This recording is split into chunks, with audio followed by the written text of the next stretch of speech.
couple of weeks ago, my husband and I were attending a high school orientation, and our 15-year-old son was in Quebec City on a school trip. But we were learning about this transition between junior high and high school.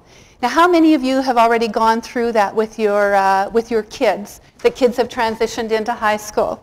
So you know that it's not just about transition for the kids, right? It's for us as well, as parents. And so here Fred and I are sitting there and we're listening to every word that that principal has to say. And we're holding back not to bombard the principal with all of our questions and in our obvious need for reassurance that this is going to be okay.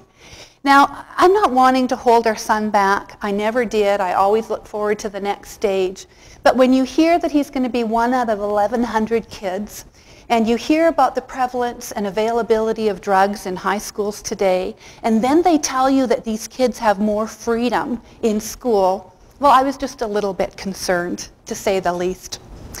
But I was really taken by what the principal had to say. And Larry Dick said if he had his druthers, he would do away with marks. He said he knows that they count and that they're important, especially when it comes to grade 12. But what he holds his teachers accountable for are 6 values. And he said 3 of them, the value of belonging, competence, and confidence, are ones that come up in the research all the time, which speak to student success. He said when kids feel like they belong and that they matter, when they feel competent to do the work that's before them, and when they feel confident that they're going to be successful, the marks will follow. They'll take care of themselves. But he said if you don't have those values there present, there's not a thing that you can do to raise the marks. And there were some teachers there as well in the presentation, and one of the teachers stood up and he said, well, for me, it's the 4th value that matters, and that somebody sees me. And he said, these kids are important to me, and their experience is important. So I want to get to know them, both in school and out of school. And of course, the other 2 values were involvement and being part of a positive team. And as I sat there and I was thinking about these values that the principal talked about were so important to the success of kids, I was wondering, how does that relate to spirit at work? And what's the commonality here? And as I was pondering that, a woman in the audience stood up.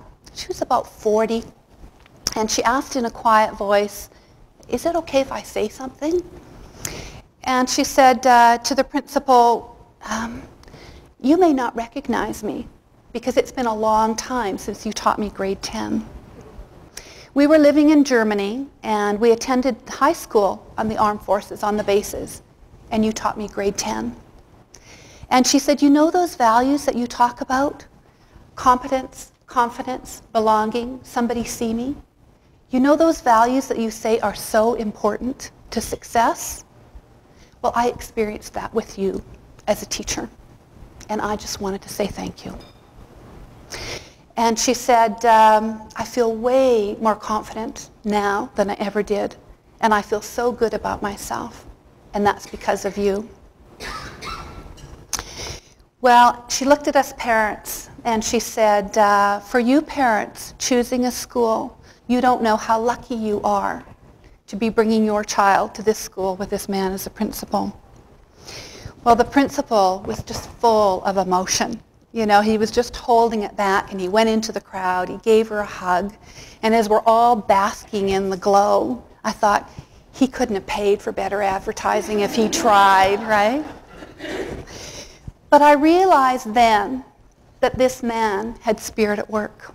And I realized that his staff had spirit at work. They were passionate about what they were doing.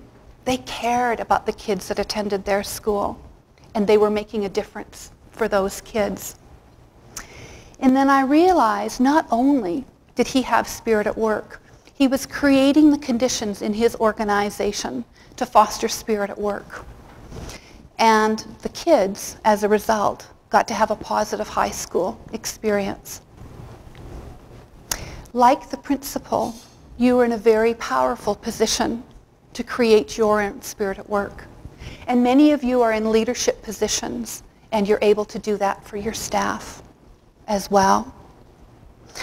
You know, when we can get to the heart of what's important about our work, when we understand the importance and we see how we're making a difference in the lives of others, when we're connecting to our colleagues and the people that we're serving, when we feel like we're a part of the community at work, everything changes. It changes for us as employees, it changes for the organization, and it changes for the people that we're serving.